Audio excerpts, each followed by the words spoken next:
작년 12월 3일의 계엄령, 놀라운 사건이었고 전 세계 언론들도 즉각 반응했죠. 하지만 우리 언론들이 소개한 대부분은 뉴욕타임즈, CNN, 워싱턴포스트 같은 미국 주류 언론들의 기사였는데요. 물론 그런 기사들을 살펴보는 것도 의미가 있을 겁니다. 다만 그런 기사들을 접할 때면 개인적으로는 어딘가 거리감 있고 체온이 느껴지지 않는 분석처럼 느껴지기도 합니다. 그래서 오늘은 우리가 많이 접했던 계엄 관련 외신 기사 말고 조금은 결이 다른 그런 기사를 가져와 봤습니다. 바로 마더존스라는 매체의 기사로 그 제목은 한국의 강력한 시위 문화가 어떻게 계엄령을 무력화시켰는가. 이 매체는 미국의 영향력 있는 독립탐사보도 언론으로 우리와 비교하자면 뉴스타파와 같은 매체입니다. 특히 이 기사에는 UCLA의 이나미 교수와의 심도 깊은 인터뷰가 포함되어 있습니다. 단순한 분석이 아닌 문답 형식으로 구성되어 있고 한국 민주주의와 시민운동에 대한 학문적이고도 생생한 해석이 담겨 있습니다. 그리고 이 기사에서 또 하나 주목할 점은 글을 쓴 기자가 한국계 미국인, 즉 한국 이민자 가정에서 성장한 사람이라는 겁니다. 그녀는 계엄령 소식을 접하던 순간 놀람과 부러움을 동시에 느꼈다고 고백합니다. 한편 이 기사는 미국인들에게 한국에 대한 좀 더 깊이 있는 이해를 할 수 있게 해주는 그런 기사이기도 합니다.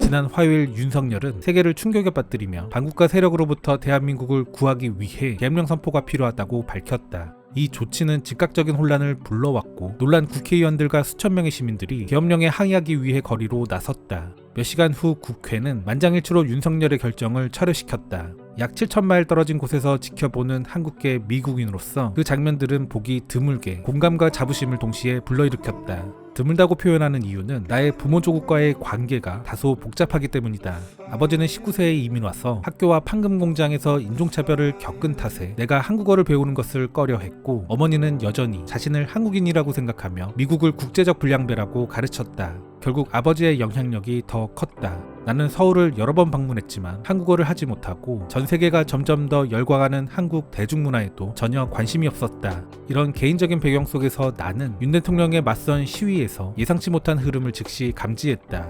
그것은 기쁨, 심지어 축제 분위기였다. 그곳엔 세대를 아우르는 시위자들이 있었다. 아주머니들, 아저씨들, 할머니들, 학생들, 시위자들에게 사과하는 군인들의 영상도 있었다. 미국에선 상상하기 어려운 일들이다. 나는 한국의 이런 고양된 분위기를 보며 낯설고도 부러운 감정을 느꼈다. 어떻게 한국은 이렇게 강력한 시위 문화를 발전시킬 수 있었을까? 나는 이에 대해 더 알아보기 위해 UCLA의 현대한국사 이나미 교수에게 연락했다. 계엄령 발표를 들었을 때 어땠는가? 당시 현지와 연락이 닿았는가? 내 여동생이 한국에 살고 있어서 발표 직후 곧바로 통화를 할 수 있었다. 동생도 완전히 충격과 불신에 빠져 있었다. 나 역시 처음에는 완전히 충격을 받았다. 민주당 쪽에서 계엄령 가능성을 시사하는 움직임이 있었지만 대통령실을 포함한 보수 세력들은 그 주장을 완전히 일축했었고 나 또한 그런 일은 일어날 수 없다고 생각했었다. 하지만 이는 갑작스럽게 하늘에서 뚝 떨어진 일이 아니다. 이미 3개월 전부터 이런 상황을 경고한 사람들이 있었다. 이는 단순히 개인의 성격 문제로 일어난 일이 아니며 훨씬 더 체계적이고 위험한 흐름이 있다는 것을 의미한다. 미국에서는 계엄령이 너무 짧았기 때문에 이젠 상황이 안정됐다고 보는 시각이 있다. 시위자들이 승리한 것처럼 보이기 때문이다. 그렇게 되기를 바란다. 하지만 경계가 핵심이다. 한국은 세계에서 가장 번영하는 민주주의 국가 중 하나이며 시민들은 매우 능동적이다. 사람들은 한국인은 시위 유전자를 타고났다고 말한다. 국회에 배치된 군인들이 시위자들에게 용서를 구한 것을 보라. 그들은 역사로부터 배웠다. 그들이 후에 국가를 배신한 인물로 비춰질 수 있다는 것을 인식하고 있다. 그들은 폭력에 대해 신중해야 한다는 것, 미래의 평가를 고려해야 한다는 것을 배운 것이다. 물론 불행히도 광주에선 그런 일이 일어나지 않았다. 민주화를 요구하며 수많은 사람들이 희생돼 학생 주도의 항쟁이 그 예다. 광주의 기억을 언급하는 사람들이 많았다. 이런 기억은 현재의 시위에 어떤 영향을 주는가? 국회로 향한 시민들 중 다수는 광주의 시민들이 맞닥뜨렸던 상황을 떠올렸다. 이번 시위는 대체로 평화롭게 진행되었지만 시민들이 거리로 처음 나섰을 때는 광주를 기억하고 있었고 따라서 한국인들은 상황이 폭력적으로 전개될 수 있다는 가능성을 인식하고 있었다. 이번 사건은 한국 역사 속 사건들처럼 수많은 학살과 같은 상황이 될 수도 있었다. 한국인들은 광주항쟁이 결국엔 옳았다는 것을 알고 있다. 이 인식과 기억이 오늘날 시민들의 행동에 강한 영향을 미친다. 광주항쟁은 1980년대에 지속된 민주화운동에 불을 붙였고 이는 헌법 개정으로 이었죠. 지금의 민주주의를 가능케 했다. 하지만 한국의 민주주의 항쟁 역사는 광주보다 훨씬 더 오래되었다. 1960년대의 4.19 혁명, 일제강점기의 3.1운동, 박근혜 대통령 탄핵으로 이어진 촛불집회 등도 있다. 미국은 역사 교육의 부족으로 인해 독재에 대한 경계심이 약하다는 시각이 있다. 한국은 다른가? 교육자들이 역사에 큰 비중을 두고 있는가? 나는 한국인이 특별하다 주장하고 싶진 않다. 하지만 한국에서 다른 점은 한국인들이 직접 독재 정권을 무너뜨린 경험을 해봤다는 데 있다. 그리고 이것이 반드시 공교육 때문이라고 보기도 어렵다. 오히려 이런 사회적 교육은 문화 산출물의 영역에서 이루어지고 있다. 노벨상을 받은 한강을 예로 들어보자. 그녀의 작품들은 역사적 트라우마와 기억을 직접적으로 다룬다. 소년이 온다는 광주항쟁의 참상을 소재로 한 작품이다. 이외에도 이런 주제를 다룬 인기 드라마와 영화들이 많이 제작되었다. 1987 같은 영화가 그 대표적 사례다. 나는 역사학자로서 이런 컨텐츠를 제작해준 사람들에게 감사한다. 한강 같은 작가에게도 감사한다. 하지만 또한 한국인을 예외적으로 보아서도 안 된다. 한국도 반민주적인 지도자들로 인한 정치적 악순환이 반복되고 있다.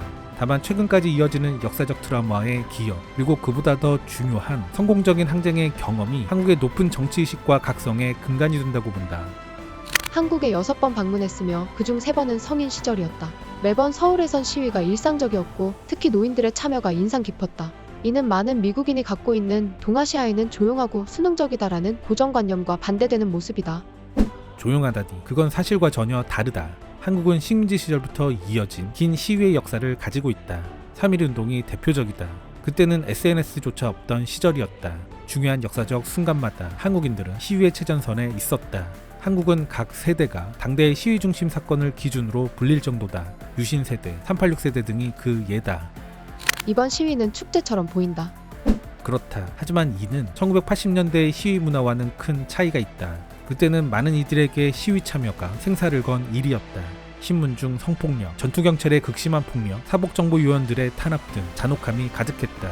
하지만 2008년 미국산 쇠고기 수입 문제로 보수 정권을 항의하는 시위에서 큰 전환점이 있었다.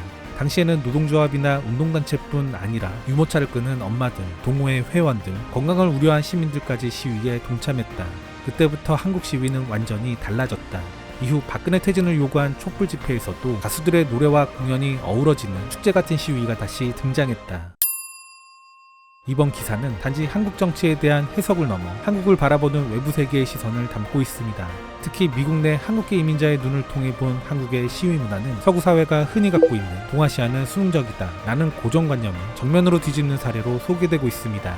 기자는 거리로 뛰쳐나온 시민들, 세대를 아우르는 시위자들, 그리고 광주의 기억을 되살리는 장면에서 단순한 저항을 넘어선 집단적 역사의식을 읽어냅니다.